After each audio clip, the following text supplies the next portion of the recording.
25শে বৈশাখে উদিত রবি, অস্ত গেল 22শে শ্রাবণ। শ্রাবণের শীতল জলে পুষ্ট প্রকৃতি, শোকে মূর্ছামান, চারিদিক বিবর্ণ তখন।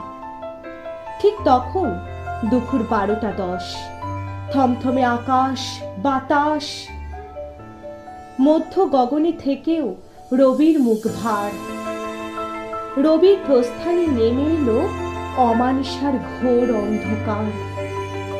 হায় হায়, এ কি হলো, এ কি হলো!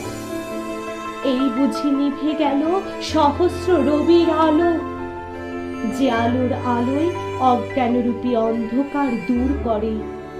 লক্ষ কোটি মানুষের হৃদয়ে জ্বেলেছ জ্ঞানীর আলো। তোমার অক্ষর অমৃতের ধারা, সমগ্র ভূভাগে